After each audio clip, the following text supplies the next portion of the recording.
All right, ladies and gentlemen, welcome to a Thursday edition of the MSP Initiative Live. Sorry we missed you on Tuesday, but that can happen sometimes. But we're back. We're cooking. We usually do Tuesdays and Thursdays, and online 24 hours a day. Just some basic housekeeping that we usually do at the beginning of every session. So MSPinitiative.com under sessions, you'll have this and every other session we've ever done in podcast and video format. Stay tuned on our MSP Community Block Party page for future events coming later on in the year. And what's happening next week is the first round of the Channel Strong Tour. So we're coming to Texas, and you can see all the people that are on the bus, but effectively MSPs like you are hosting us in their parking lots. And we're basically coming to many parts of the country throughout the year. So here are 8 individual weeks. We usually do 5 cities per week. So next week we'll be in Texas, Houston, San Antonio, Austin, Fort Worth, and Dallas. So if you're an MSP and you're in Texas and you want to join us, I think you should. Just go to this page, put in your contact information, select which city is nearest to you, and we'll make sure you get an invite. By the way, totally free. Grab a beer, grab a sandwich, talk shop. No pressure, right? Kind of just like that good old-fashioned networking time at the conference, at the bar, or in the hallway, just in a parking lot, tailgate style. So that is all of the housekeeping for today. Today's guest speaker on the show is Kevin Cook from The Purple Guys, who this is his first time on the show. Thanks for coming, Kevin.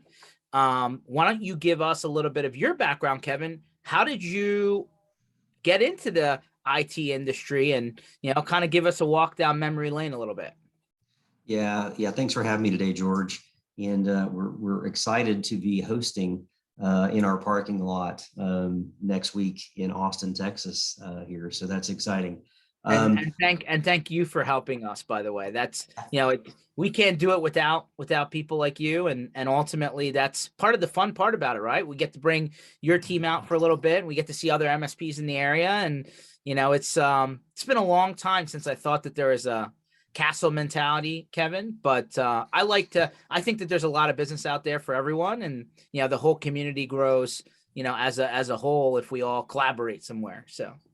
Totally agree with you, George. And should be Chamber of Commerce weather in Austin next week. We're hoping. It's a great time of year to be doing stuff like this in Austin. So anyway, you asked me to talk a little bit about myself and some background. Look, I've been doing technology for a long time. It's funny. I actually have a degree in accounting and a minor in economics, and I spent about 5 years in public accounting before I really moved full time into the IT world.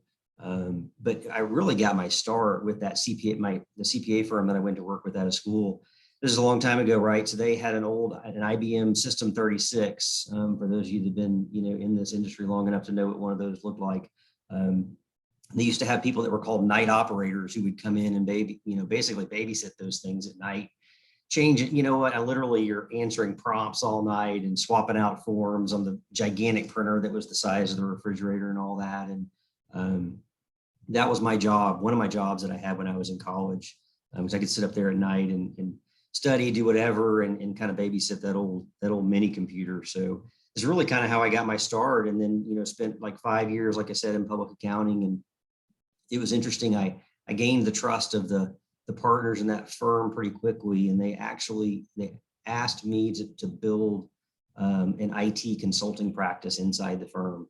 And it was really important to them for me to get that done until tax season rolled around every year. And it was really important for them that I did a bunch of tax returns.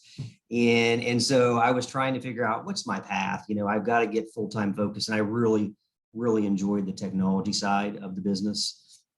And so I convinced the managing partner there at the time to allow me to take one of the guys on my team and spin us out of the firm and merge us with a company called Enterprise Computing Services in Shreveport.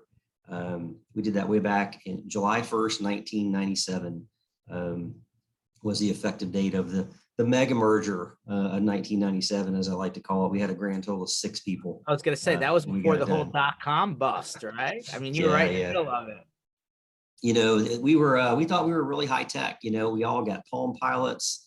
and zip drives, and we were very, very cool. We were breaking new ground in our market for sure. So it's fun. We certainly have come a long, long way from there. MSP wasn't really a thing, back in the 90s. And so, we were much more of a, value added reseller, type, shop back in the day. Just the same old story, right? All the companies that were born back then doing, time materials, and, there was no recurring revenue, anything back in the 90s when I got my start. So we have certainly evolved a tremendous amount with the times, in this industry. So it's been really fun to be a part of that for the last, 25 years. I mean, so you've actually had quite the journey then. You saw it when it was just, the computer shops and the IT guys, right? Then it turned into kind of outsource IT, and then it turned into, eventually managed services, right? And then like the industry's progressed quite a bit over that span of time, right? And Palm Pilots, yeah. I mean, those were all the rage back in the day, by the way. As everybody remembers, I mean, BlackBerry just finally shut down, right? Their physical devices last year. So everything has a run. But now, like let's zoom back though, right? So, so right now your company, you're part of the larger Purple Guys. Let's hear a little bit about that company and their story a little bit, and then let's work backwards from there. Yeah, happy to do that. So really 2 years ago is when my current journey started over again, right? We're constantly, evolving ourselves in this space. And so we have evolved ourselves again. My partner, John Katz, longtime business partner, serves as my COO today. John and I were trying to figure out what's next for us, and, what's important.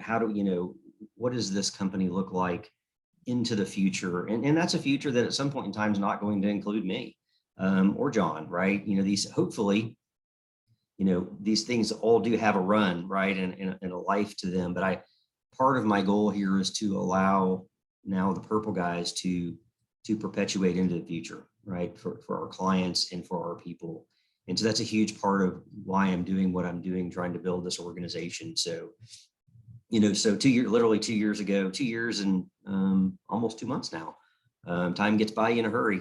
I made the decision, John and I made the decision to recapitalize our business, which was called, Enterprise Computing Services. Terrible name. Didn't say anything about what we really did or who we did it for.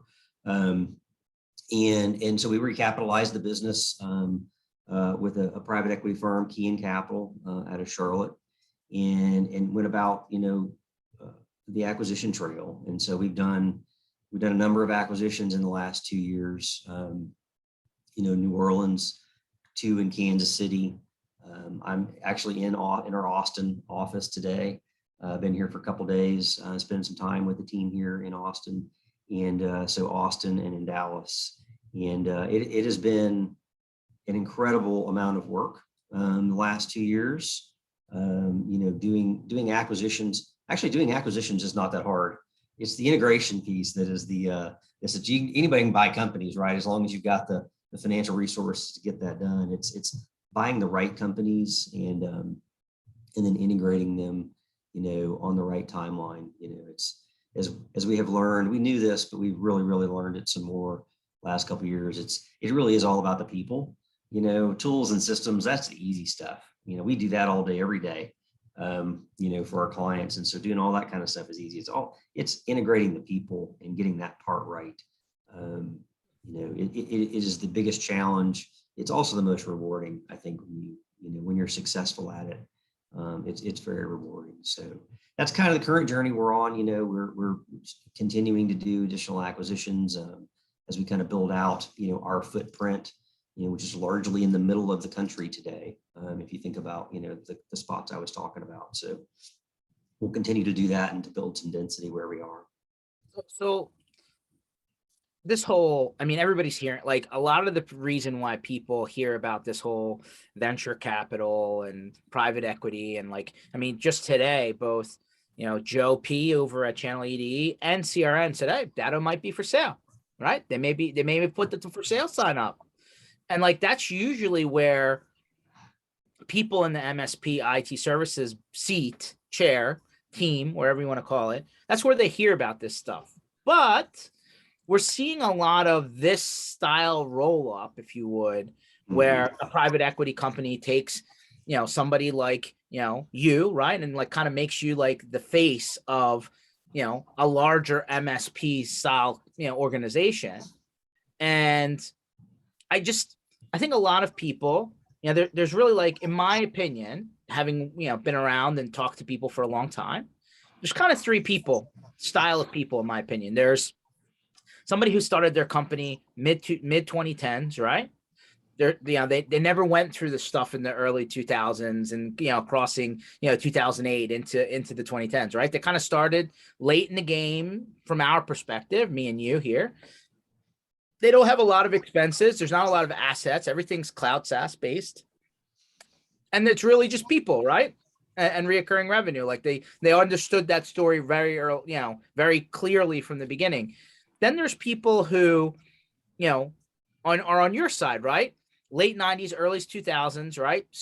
Was kind of there before cloud and MSP were coined terms.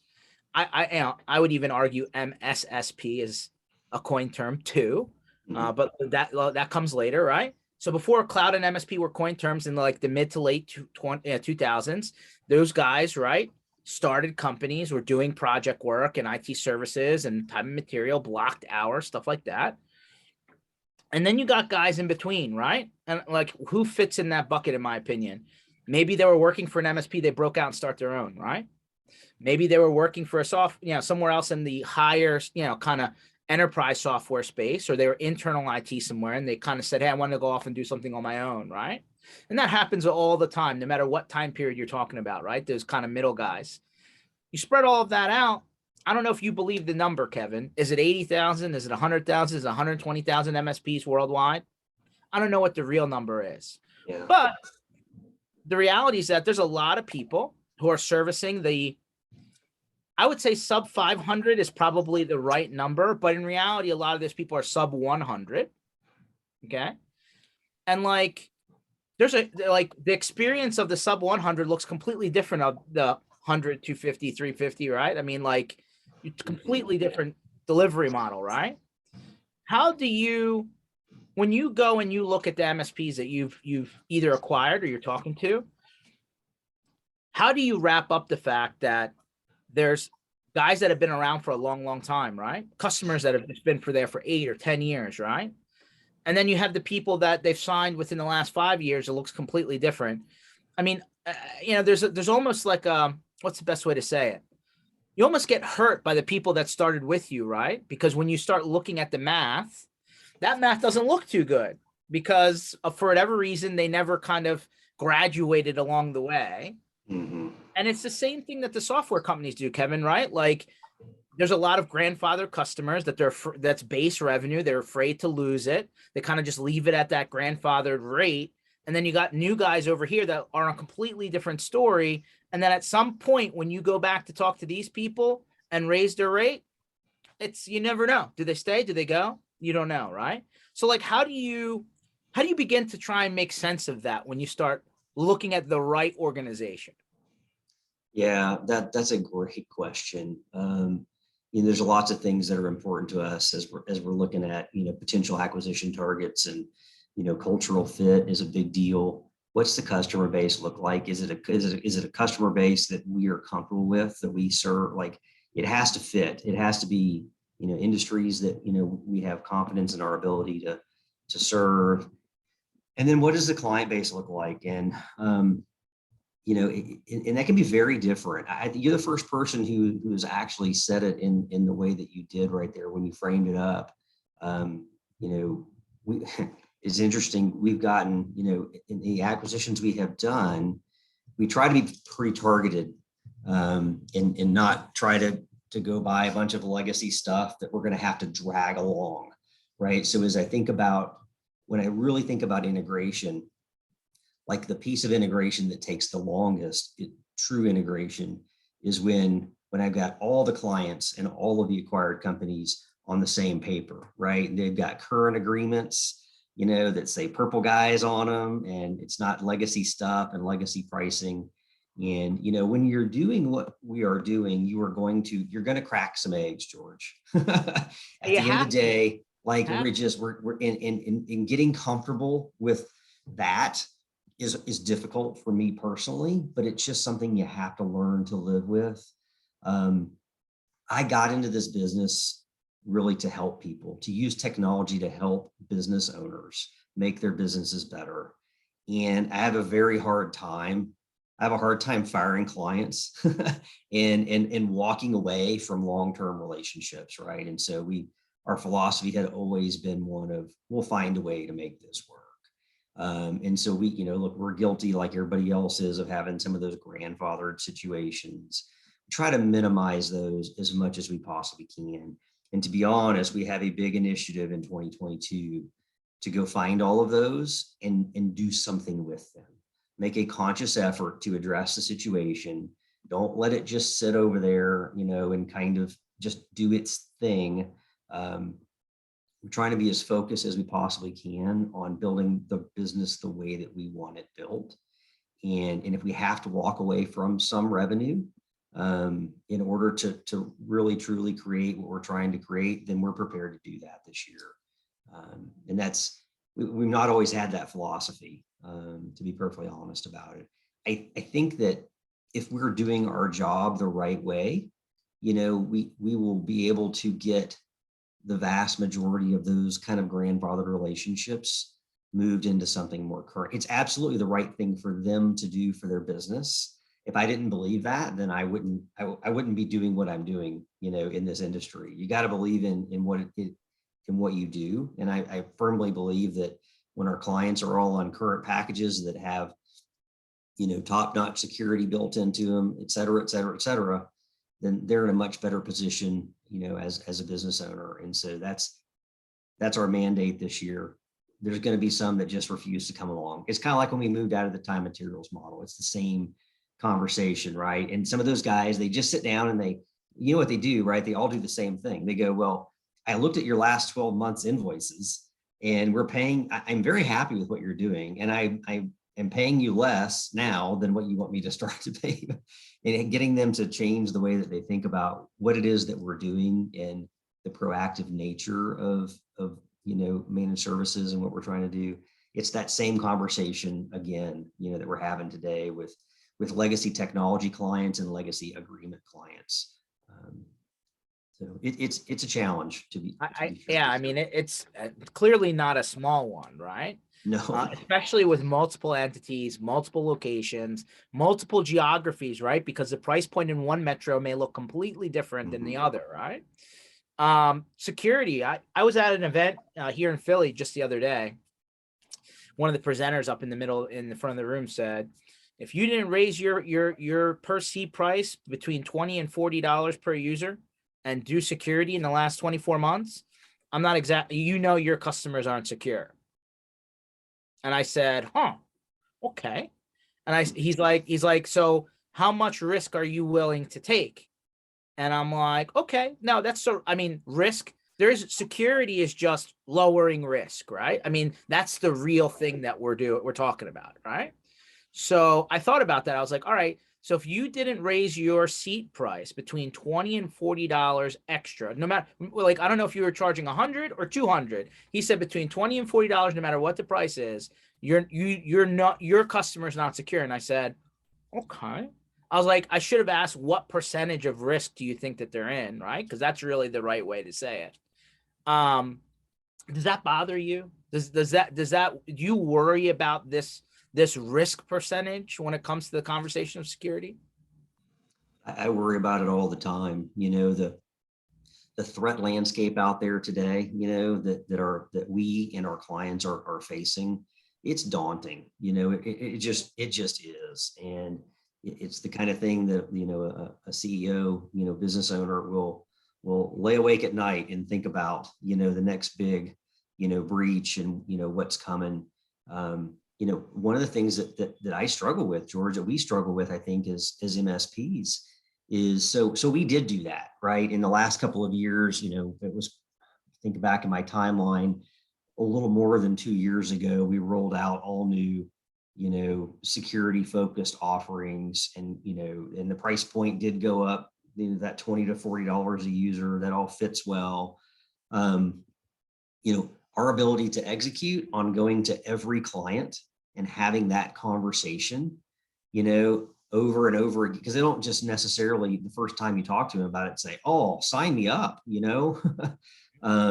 who delivers that message? How do you make sure, like in an organization like mine, we're delivering that message, to 700 clients across, multiple different states, and it's different people, and making sure that that message is consistent, and accurate, and it's delivered in a way that we think is appropriate for our clients to hear, is a big challenge. So we spend a ton of time educating, our teams internally on how to have those conversations the right way. And then what do you do when they say no?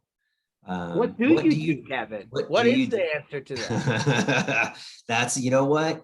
That is a great question. And today we're trying to grind our way through the conversations and get them all to say yes. At some point, it's all about risk mitigation. And at some point, the risk of keeping them as a client will outweigh the benefit of the revenue that they bring to this business. And I am convinced that we will have to walk away.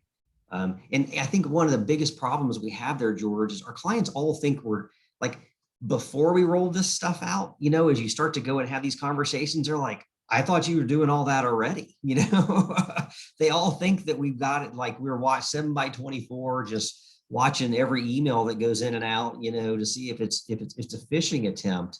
And we got tools that are doing those things, but our clients' perception about what it is that we do for them can be dramatically different than reality. And so making sure that we're having those conversations on a regular basis, so that they are not, so that when something, God forbid, the bad thing happens, they don't call and go, how did this possibly happen? I mean, I'm paying you all this money for security. And then, our answer is, well, no, you're not. You opted out. You opted out of the security package, right? So yeah, that's again, so you can't do everything at the same time, in business, and it takes time. But over the next year, I'll call it 12 to 24 months, that's kind of the next culling process for us in our business, is going to be, okay, now if I can't get you to make a move and get the right stack of security tools in your environment, then I think, you're going to have to go find a lower OML MSP, if you will, to take care of you, because you're not really after the same thing. You don't align, with what it is that we are trying to do. So, okay, a couple of follow-up questions there. So how often are you filling out the insurance questionnaire for your end customer? And do you start to sweat when you fill that out? Yeah, so we actually, we have an internal security team. It used to be, our VCIOs would help the clients with those things. They used to be a lot easier to fill out. And frankly, let's just be brutally honest here, right? A lot of time, there were a lot of boxes that you were checking no, no, no, and you send the thing in and then they write the policy anyway. That is not the case anymore.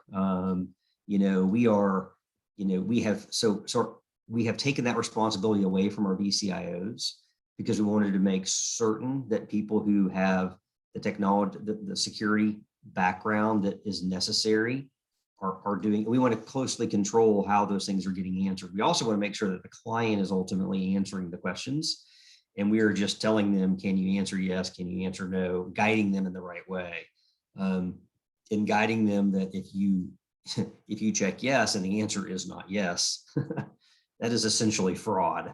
And it will come back to you. If you ever have a breach, they will dig in and find out. So we moved that to our internal, dedicated security team. We've done more than 100 of those things just in the last couple of months. And it's daunting. They've gotten much more complicated depending on who the carrier is that you're dealing with. Some of them are still short.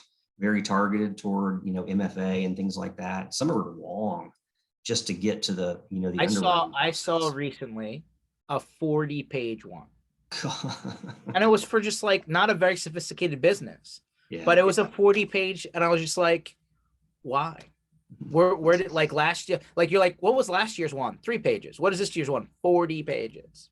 That's incredible. I don't know why you need 40 pages of information to decide if there's, what the level of risk is, but so the insurance questionnaires are one thing, and we're starting to also get a lot of requests from our clients um, around, their clients are asking for this type of information too, particularly, we do a lot of law firms, and they've got some really big clients that they do work for. And those big guys, big publicly traded companies are coming at them, and they aren't asking, they are demanding, that they go through these processes, and it can be very daunting. It turns into hey, how much are we billing these guys? Is it worth it for us to do all the things that they want us to do in order just to do business with them? And literally just exchange documents via email. It's not like they're connected to their systems really in any real way. It's a challenge. So we're seeing tons and tons of that. You know what? Part of that's a good thing for us, right? Because it makes the conversations much easier around security. So when you get one of those clients who's on a legacy agreement and they've not done a lot of this stuff, and that questionnaire comes in, you go, listen, the answer today is no to these 3 questions, but we have solutions for all of that. So why don't we here's the quote, let's get these things implemented so we can check yes. Because in this day and age, as you know, like if you check no on those boxes, you're not getting the policy. You're not. Well, you're probably right on the new ones. I have seen the no's turn into an exponential premium increase, right? Like a Yeah. 3x increase of the premium. Yeah. So And it's then a lot of not, times the client's going, I'm just not paying it. I'm going to take the chance, right? It's all back to that, that risk mitigation. How much insurance, are you willing to pay for, to cover this thing? So I've been on the phone with somebody who is tackling the idea of, I'll just pay the increased premium. It's less than rolling out the technology that I need to. And I was just like, this year it's less. yeah. Wait till next year, Yeah. because you got to change your mind when you see the next increase. It was interesting. We just went through our cyber renewal process internally at the Purple Guys, and it was nauseating. The increase. Part of that is because there's been growth. We've done some additional acquisitions in the last 12 months, and so the number was going to go up, but it went up dramatically. And we can check yes on every box, right? I mean, we are very heavily focused on our own security in addition to our clients, and we're SOC 2, and we pay third parties to do all kinds of, like, we do everything you can do to keep that cost down. But it was a big number for us this year, and I'm sure it's going to go up again next year, regardless of what we do around controls. So, I think that because I was talking to somebody just last week, and he said that he's starting to hear that the insurance companies are going to start ask specifically, what downstream vendors are you using? What products are you acquiring to then distribute to your customers as part of your offering? And they're going to start to make decisions because they're starting to grade those companies and their risk level as part of the bean counting. Okay. And I'm just like, whoa, we're getting super granular now, because this is way past anything MFA. Yes, no, right? Like, yeah. so Wow. it really, like, it's amazing what, you thought during the pandemic, things kind of just stopped, right? Pause, nothing's happening. I feel like from Jan 2000 until now, which is like I don't know, 13 month, 12, 13, 14 months. No, that's not right. Cause 2000 yeah. was 24. So like in the two years plus, right? That little window, man, a lot of people figured out that bad things were happening. And then they're starting to ask the questions, which leads me into my next question, which is, does the TV and web headlines and news headlines help the conversation or hurt the conversation? Because I mean, right now you're saying, hey, Russia and all China and all the, they're going crazy, right? Like they're in the middle of this thing over there in real life, and then Cyberland, like, is going nuts. And then like you heard about Colonial Pipeline, you heard about, this all started way back when like Home Depot, right? And the HVAC contractor, right? Like, but I think a lot of people are like, that's not me, right? That's Yeah, not me down here. it's so funny, George. This, I think back years and years and years ago, in the conversation around security, my clients back in Shreveport, Louisiana, always said, nobody's interested in me, right? It's nobody's coming to get my data. I don't have anything that anybody wants, and I'm too small. Everyone is a target today. Everyone is a target because there's all the automation around this stuff, right? Till they get the the ping that says, hey, I've got an actionable target over here, and then the humans get involved and make it much, much worse. I think it helps ultimately to answer your question, to have all this stuff kind of in the headlines. I was in Kansas City last week, meeting with one of our large clients up there, and they asked me the question, what are you doing differently since this Russian invasion of Ukraine around security? This was a real question. Absolutely, right across the table said, are you doing anything differently? Are you seeing more activity? And my answer was, we are on red alert. This our internal security team is very heavily focused and keenly aware. There's been all sorts of veiled threats around that kind of stuff, and the insinuation that we would see additional activity. So we're following it, incredibly closely. But we were already doing that, so I don't. But boy, it is top of mind. Now this is a pretty large company, fairly sophisticated. But I'll tell you another thing that's driving some of this conversation. So we've got a PE partner, and in these there's a big article in the Wall Street Journal recently. PE firms are really, really aware of this cybersecurity threat right now, because they have become targets. So bad guys will go to they're Googling private equity firm, and they'll go look at all their portfolio of companies and go, oh, they just got a bunch of funding. There's been an acquisition in this business recently. Maybe they don't have security buttoned down, just yet. And then it will go and actually actively target those. So we're having a couple of conversations with clients right now where they are private equity backed, and the PE firm is actually pushing them to go basically buy the most advanced security offering they can find at the end of the day. So that's, for us, that makes then it's just a matter of explaining what we can do, and how do we fill the gaps and that kind of thing. That's absolutely driving some business for us today. But it's top of mind for lots and lots of people, and I think it does ultimately make the conversation a little easier.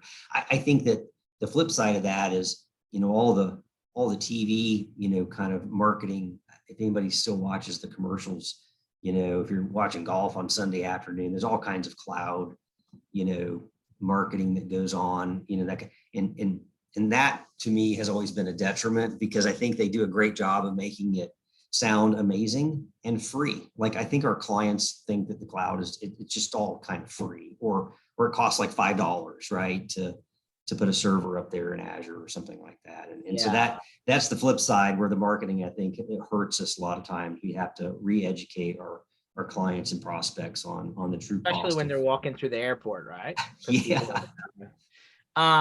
So all this stuff that you're doing, all this, internal security and all the things you're doing to protect yourself, your customers. I mean, a couple of things come to mind when you're saying all of this. One, could you possibly be doing this all internally on your own? I don't know if many people are. And two, as you're continuing to build, right, and bring more companies into your umbrella, are you able to keep the talent, right? Because like it's a very competitive situation out there. So when you talk about, hey, can we do it all by ourselves? I think the answer is no. I'll let you answer. And two, can we retain the talent because we need more of it? We can't afford to lose people. We actually need to add more, right? So when you smash those two stories together, what does the picture look like? Yeah. So to answer your first question, we absolutely we have an internal security team that's heavily focused on this for us, but we absolutely use third parties to help us because you can't have enough tools and you can't have enough eyeballs on this stuff. It is just too critically important. If we, knock on wood, have an event and it impacts our clients, Kevin's not going to have a job, number one. And number two, the purple guys may just cease to exist, because the clients that don't sue you just leave. It's that is the thing that keeps, that really does keep me awake at night. So, first part of your question, we absolutely lean on third parties to help us and to make sure that we're doing the kinds of things that we need to be doing, every day. In terms of talent, frankly, it's one of the driving forces behind acquisitions is, sometimes if you can't hire them, you just got to go buy them. Really talented people. And Recruiters are crying right now. They're not happy with that statement. Look, those guys are doing quite well at our expense, so I don't feel all that sorry for them if they're out there listening today. But that is the biggest challenge we have in our business. Well, security, right? It's a huge challenge. People and talent and the ability to retain those people. One of the things that I think that, an advantage we have as a larger MSP, we're right at 200 people today.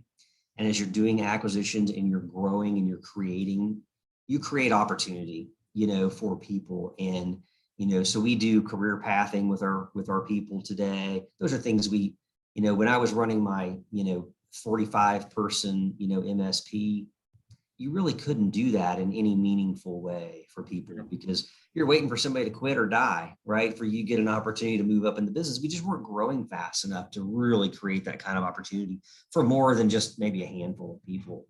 And so that's one of the things that I get really excited about is we're able to grow this business kind of exponentially. It creates a ton of opportunity for people.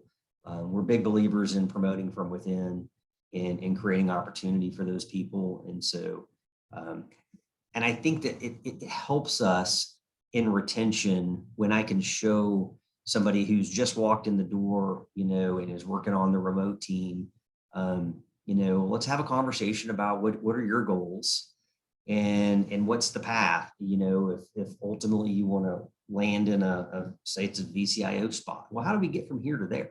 Like, because you can't just go from a remote team to there. Like there's experience and things that you need in this organization to get from here to there.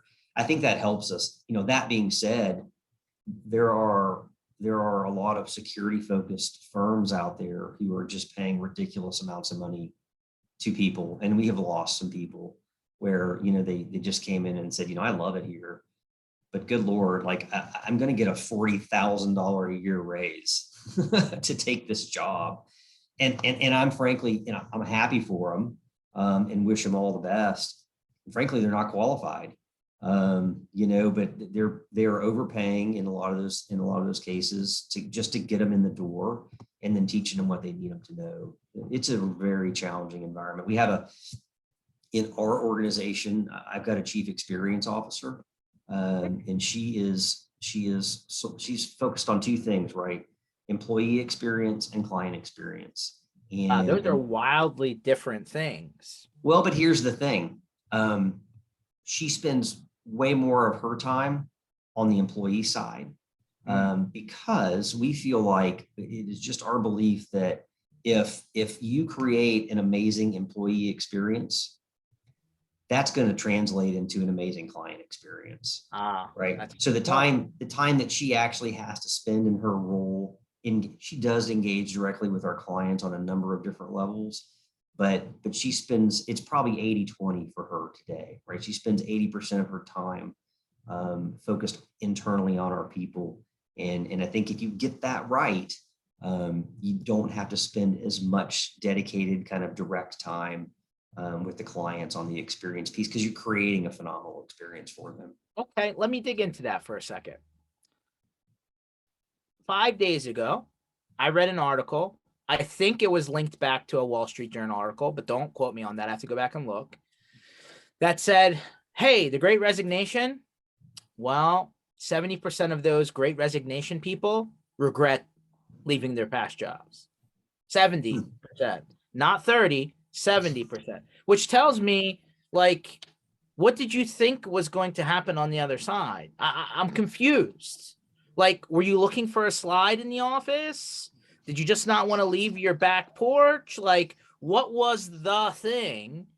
And, it's funny because a lot of the people in my past come back in my head when I'm reading this article saying, we get remote work's a thing and we don't want to not take advantage of that. But man, the office and having that kind of osmosis effect that occurs, it just changes everything. Where do you stand on that? Having people in the office together, collaborating and creating culture, I'm a huge believer. We, like everybody else, we've created, some flexible work from home policies to give people the ability to do some work from home. However, and particularly as I think about our young people, that we're trying to develop in the organization, we tend to hire a lot of entry-level folks that then we have the opportunity to develop and teach them, the purple guy's way. And that is really, really hard to do. I would tell you, I think it's next to impossible to do when they are working from their house and they are not immersed in that culture every day. Sitting, when the ability to just turn around and look at the guy to your right or your left and say, hey, I don't know what I'm doing with it. Like, can you help me? How do I do this? Who do I ask? Like all that kind of stuff. It just happens organically when people are together in a location. And when they are not together in a location, it just doesn't happen. You get a sliver of it. And so, look, I worked from my office 100% of the time the last 2 years, except for when I had COVID. I had to work from home. I think everybody had it. I think so too. Pretty much everybody I know at some point in the last 2 years has had this thing, some more than once. But I just like to be in the office, and it was kind of lonely, for, that beginning period when most everybody was working from home.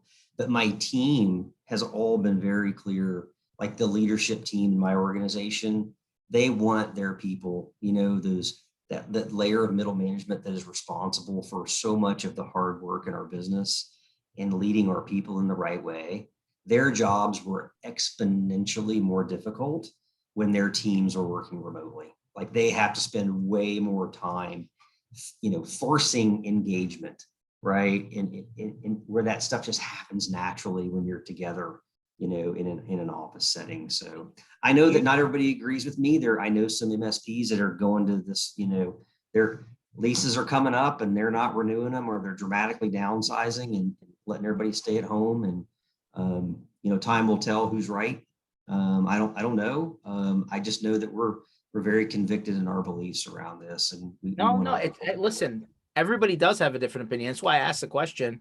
Yeah. I personally believe that it takes a lot longer to really figure out if the person fits if you're fighting behind the screen, right? Like you can have as much screen time as you want, but like it's amazing to me that when you finally push people into an in-person situation, it could take 6 months of screen time and solve questions in a couple of days.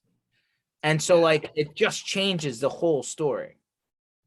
Think about it. We do offsites all the time, right? When you really need to work through some things, what do? You gather up the people you need, and you go somewhere, offsite typically, so you can block out all the noise and really get focused together. And people solve problems together. Is my belief, and you just can't replace that. No, I agree. So let's think about the next 2, 3, 4, 5 years. Okay. Does the customer really care how the ultimate end result is delivered? Are they asking you, no, we need to make sure everything's in the cloud, or vice versa? Maybe there's some people who just say our stuff doesn't work in the cloud. It needs to be in the closet. I don't want to be able to touch it. Does that conversation really matter, or is it really working backwards from the outcome? Because from person to person, I get dramatically different opinions on this topic too. And I'm just like, is a customer, like to me, I ask 3 questions to myself. Can their business run? Can we assist them to do something, better? Right. And 3, are they confident, and are they worried, or are they like, nope, I'm good, everything's in a good place? Like if I take those 3 questions, none of that had technology wrapped around it. It was a business conversation. Right. Yeah, it is funny. And I'll tell you what's funny too, George, is my answer to that question is different a little bit based on the geography we're in too. Different parts of this country just have different beliefs about some of this stuff. I think about our office down in New Orleans, Louisiana. New Orleans was in the cone of uncertainty. If any of you live in hurricane land, know what that means, 7 times last year. And they have been through massive storms down there. I don't know that we might have 1 or 2 clients who actually have some on-premise, servers and things like that today in that market, because, particularly after Hurricane Katrina, which, is now 15 years ago. Amazing. Right? Everybody that had it on-prem no longer had it on-prem after that happened. And so, but I think about, other spaces that we're in, and industry can, what industry you're operating into can have some impact on that. We do a lot of financial services, a lot of community banks and things like that. And those guys, very, very slow cloud adoption rate. A lot of that, pushed by their regulators saying, personally, I'm a big believer in the cloud. I think it makes our life easier. I think it makes everything easier, quite frankly, in technology. It complicates some things too. Because, like that marketing I was talking about earlier, right? Because they all think it is free and fully secured, the cloud, right? You don't have to do anything around. You don't have to manage it. You don't have to do anything. You just put it up there and forget about it. And we all know that's not the case. So, we try to have the business conversation, and not so much the, hey, you have to do it this way. It's what is the right solution for you and your business, and what are the objectives you're trying to accomplish. And then if that answer is, well, it means it's on-prem, and then okay, we're comfortable supporting those environments. We can do it either way, but it really is a business decision, not a technology decision at the end of the day. Do you believe that your customers push back on terms, and like, hey, I want to sign a 3-year? Oh no, I don't want to be locked into a term. Is that an issue anymore? I feel like it's an old conversation, but all of a sudden, after all this Microsoft got stuff and NCE and all the magic that came along with that, I don't know if magic's the right word, but I'm trying to be nice. It just started that conversation up all over again. Yeah, I'm with you, right? I'm with you on that, especially on the magic. Very, very frustrating last couple of months trying to navigate our way through all that. And frankly, just conversations with our clients that it doesn't feel like we ever should have had to have. But you play the cards you're dealt, right? So that's what we've all had to do in this situation. I agree, though. I think that largely, it used to be we would pick up a client and they had never had an MSP, right? Mm-hmm. And so they had an in-house guy, or they'd had a little small, trunk slammer kind of arrangement, and it just wasn't working. They'd outgrown that or whatever. They got tired of replacing the IT guy over and over again. But the vast majority of our new clients today are coming from other MSPs. And so I think that most businesses in the SMB space that wants to work with an MSP has been in a relationship. They've signed a contract, they've gotten comfortable with that. And so, in the early days, we got a lot of pushback. Ooh, what if I hate you? You're not going to hate us. Nobody ever, we're amazing, right? But those conversations largely have kind of died away in our world anyway. it's not, we don't get the pushback that we used to get around contracts. So that's a don't be great thing. scared about contracts. That's good. I mean, as long as the contract's actually a good contract that fits both sides. Yes, don't be afraid to put people into a term. Okay. So what do you tell? And see, you're on this. Come back to that event I was at a couple of days ago here in Philly. Same guy, right? Same guy about the $20 to $40 per user comes up and says, yeah, if you're a small guy and you don't understand your numbers, you don't understand your profitability, you got to work a little bit harder, and I'm the big guy that you're competing against. You may get me every once in a while, but I still have way more resources than you, so I'll probably win more times than not. It's interesting which side of the aisle you on, and the perception of that conversation changes dramatically, right? Obviously this guy sat on the larger side, right? He had the muscles, he had the money, he had the people. No worries. And you talk about the smaller guys, they're like, hey, I'm more nimble, right? I'm not as structured. I can do things other guys won't do or can't do. And yeah, you can call me my cell phone and I'll be there. It's super interesting that it's just such a large delta between the two perceptions. It's a huge delta. And, my pitch, our pitch has had to evolve and change, with our business. So we're the big guy, right? So we go in and we lean heavily on that. We can be pitching against another, small MSP sometimes. And I'm like, look, we have more people on our security team than they have in their entire organization, even if you count the accountant and the person who's answering the phones. Like, there is no way that they can deliver the kind of experience that we can deliver. But we do get that pushback. We've won business over the years, where me or my partner, John, the fact that we were right down the street and they knew we were the owners and we could make the decision right now was really important to them. And so that's still the case. We empower our people to be able to make decisions quickly, but my competition, I know, is out there having the other side of the conversation. They're telling them all the reasons why you would never want to go with a PE backed, MSP, and they're too big and you won't get the personal service. And so my answer is we just got to get really intentional about it, right? It's why I have a CXO, who is laser focused on making sure we're creating the right experience for our people and for our clients, because you can very easily lose track of where you came from. And for me, we talk about that all the time, because I'm like, we will never forget who we are and where we came from. We're going to evolve it and it's going to change some, but I don't ever want to lose that about our business, because at the end of the day, this is all relationships. It is all relationships and human interaction. And they want to know that they can trust the person that they're across the table from. And that's how I believe our clients ultimately make most of their decisions around hiring and firing their MSP. And so, I'll go anywhere. I'll go anywhere for a meeting if client wants to sit down and there had been, a few requests recently where they're like, well, I need to talk to a principal in this business. I'll be there. It's important to me.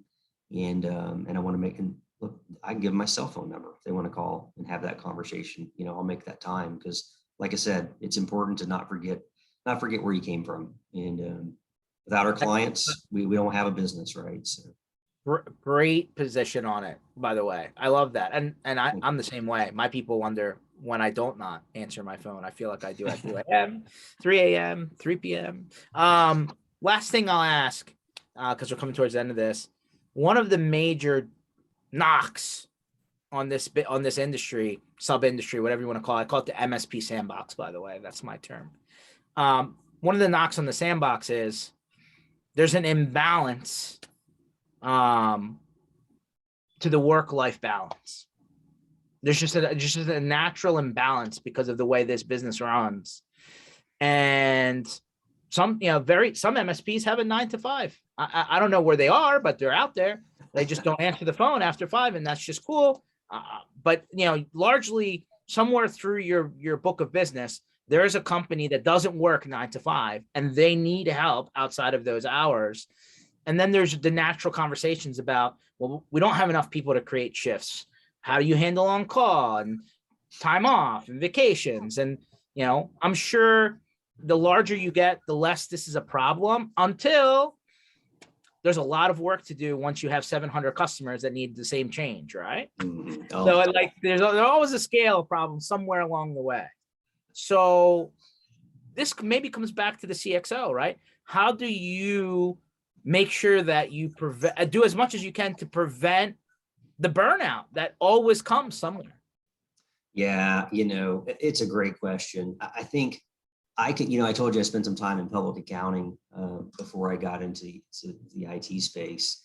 And I think I compare public accounting and MSPs. They're very, very similar, right? It's we're not really charging for our time by the hour so much anymore, but we're all filling out timesheets.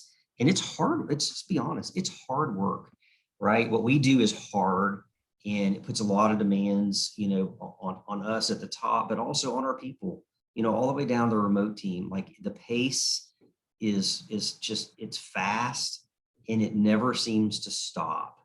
And so I think this is just one of those industries that you have to love it and be very passionate about it, or we won't last for very long. We try to do all this stuff that we can do to make it fun, a fun place to work. And, we talk a lot about culture. We try to do different things, and it's a little bit different, in every office that we have.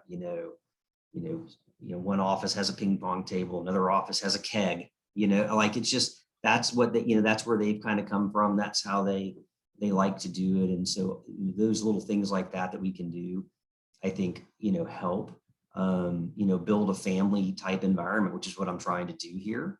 So that, these people all care about each other, and they care about their clients that they work for. And I think you got to hire the right people with the right kind of mindset like that, or they won't be happy. If they are not wired that way, they won't survive in our world for very long. And I'm with you. I answer my phone anytime. And that piece at the top, I think at the top, we drive ourselves very, very hard. In my organization, I know, my executive leadership team work a lot of hours. We do it because we love it. And at the end of the day, it's really not about the money. It's about the mission and the vision, and that we're trying to fulfill. And for me, I'm excited every day to get up and have the opportunity, to lead an organization that is that dedicated and focused to fulfilling the mission. So it's a fun place for me to be. I'm gonna this was recorded, so can't hide that. Somebody's tagline is gonna end up being, "We do it because we love it." That's actually not a bad tagline. That's not I bad, think that actually. would work. That's a good marketing line. Go back to your people, use that. Kevin, I really appreciate it. You got 700 people underneath of you. You got a lot of locations. Seems like you're growing really fast. There's more coming. You took an hour out of your life to chat, and that, I appreciate that, because the people who watch this, the people who listen to this, are at differing stages, right? And it's always good to stop for a second and listen to, hey, what does it sound like? What does it feel like when you're here, right? And you know what? Maybe these people don't get a chance to talk to people in your position very often. So, really appreciate the time. And hey, if you're in Texas, especially Austin area, next week you can come out and hang out with the Purple guys, because they're going to be hosting us in their parking lot. So I hope I'm going to try and sneak out. My wife thought I was going to be on the bus this next week. So I told her I wasn't. And then now she's like, well, I thought you were going to be out. I'll be like, well, maybe I'll take the time to go out. We'll see. But hopefully, I don't know if you're going to be there, Kevin, but obviously somebody from your team, will be. If you're there, I'd love to chat some more with a beer this time. Look, George, I really appreciate the opportunity just to talk to you today. I thought it was time really well spent.